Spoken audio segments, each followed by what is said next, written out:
I'm Evan Koslof here at Capitol Hill as condolences are pouring in from across the country. We've heard it from both sides. The son of the president, Donald Jr., in fact, was calling for him to be removed from the GOP through Twitter. So in our team coverage today, we've got a lot of other people talking about what these young people are saying. But I want to take a moment just to talk about this moment in history. Show me what democracy looks like! So this is the group right now. We got about 100 people that are here. They're walking down 15th Street. I think that if he wins by a little bit, that's not really a victory. Exactly. He needs to win big. Basically how it works is when we go and vote for whatever party that may be, you're basically giving marching orders to your delegate to say, this is who I want you to vote for. Meanwhile, superdelegates don't need to listen to that at all. What does this do for people like you who will not be in Iowa? You're going to be right here in D.C. It's a historic day here in D.C. For the first time in a quarter century, a House committee is going to consider a bill on D.C. statehood. I want to tell you a quick story that sort of describes the feel of what it was like in there. And frankly, Larry, if you watch 6 hours of that debate or just 10 minutes, you may have seen something similar. Do they get to change their vote? This one, pretty obvious for some. Yeah, that's going to be false. Meanwhile, here was the president's response, his analysis. One word: boring. I was riding on this 2-lane road. I had come from my neighborhood, which is over there. Julie Briskman is showing us where it all happened. Lowe's Island Boulevard in Sterling. It's less than a mile away from the Trump National Golf Course. In late 2017, Trump's motorcade went by. As they were passing me, I was frustrated, obviously, with this administration, and I flipped them off. At the next stoplight, she then did it again. Little did she know, someone was watching. So somebody in the press pool caught the photo. Yes. Are you glad they did? Yeah, I'm glad they did. I mean, for me personally, but also because I think it expressed how so many people were feeling and so many people resonated with it. It's a photo that quickly spread online, making her a hero for some and an enemy for others. Oh, did you get that? Even while out there, we saw it. Someone stuck the middle finger right at her, and it wasn't a friendly one. I'm a symbol, right? And I'm happy to be that symbol. Back at her home, just a few blocks away, she explains how it escalated from there. This photo spread like wildfire. Soon, her company, Akima LLC, fired her because of it. When the story got out, she went viral with the hashtag #her2020. Turns out, they were off by a year. She would win a spot on the Loudoun Board of Supervisors this year in 2019. Perhaps the biggest victory belongs to a woman named Julie Briskman. Her story making headlines, both serious and satire. Virginia's got a new county supervisor and a new state bird.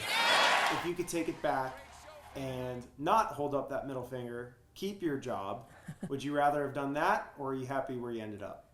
Life is so much more interesting right now. I wouldn't take it back.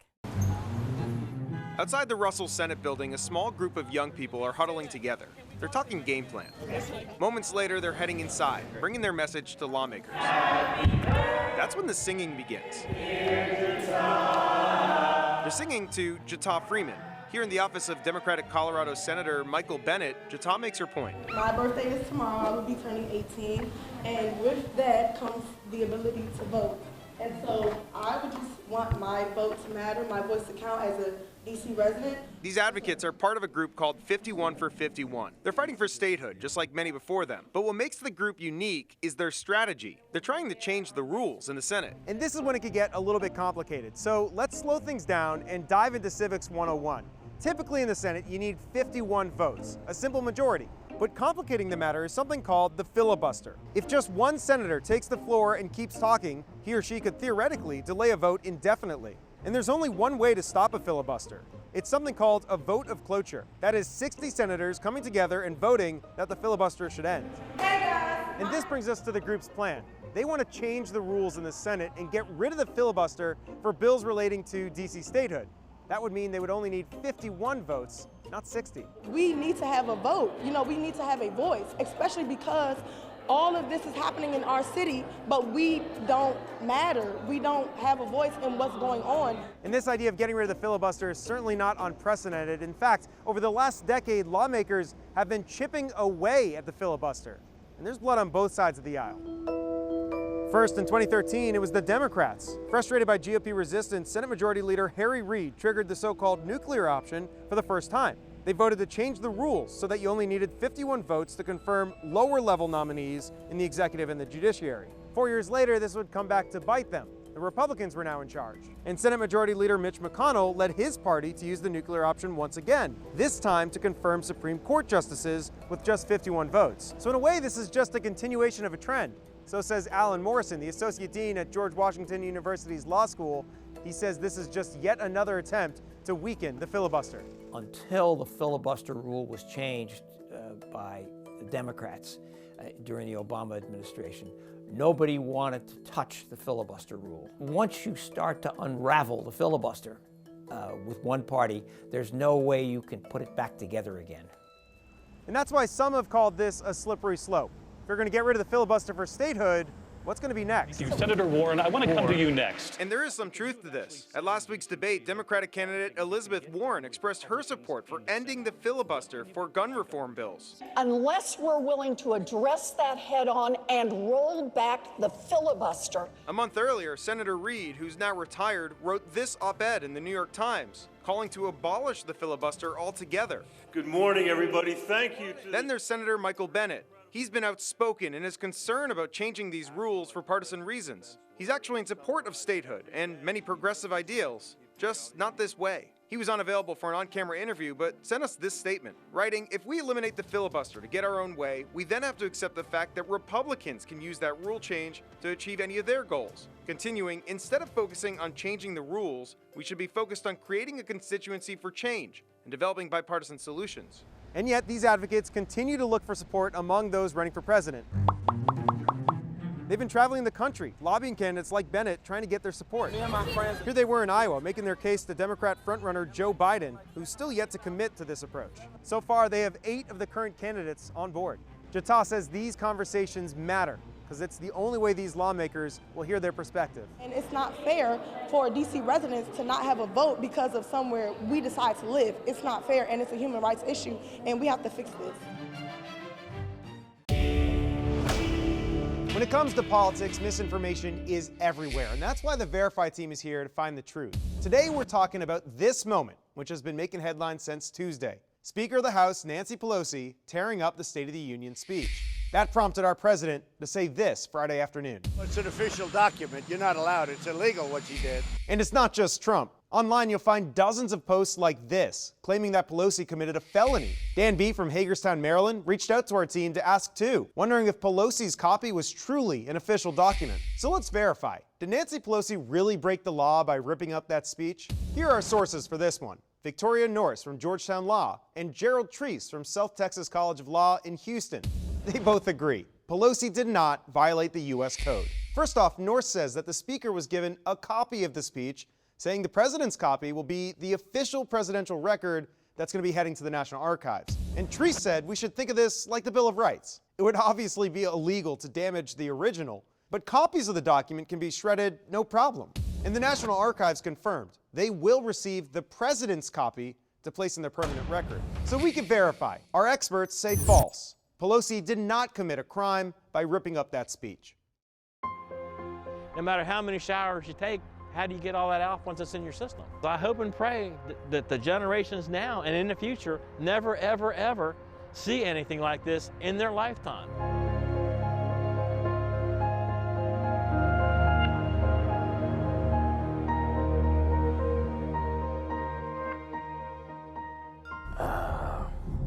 It's like I said, it's been 15 years or more since I've been back. Coming here to the Pentagon brings it all back for Tim Callahan. You see, he's a retired firefighter and was there just minutes after the planes hit. It was a reality check. It was like, wow, this isn't a bad dream that I'm going to wake up for. I'm living this nightmare. I'm part of this nightmare. And what a nightmare it was. 9/11, the anniversary, still impacts me quite a bit. It's something Mike Day can relate to. He's in the Coast Guard, now serving at Joint Base Anacostia Bowling. But in 2001, on that horrible day, he was in the New York Harbor and saw the towers fall. It was like a snowstorm. It was just, everything was white. For a generation of Americans, 9/11 will be that moment in time that is, forever frozen. Both of them, without hesitation, jumped into action when they were needed, and both of them paid the price for it. Mike developed skin cancer some 3 years ago, and Tim had prostate cancer. All of this has been tied to the toxic fumes they breathed in on 9/11. We will never forget, and we won't, because we're living with the results of it.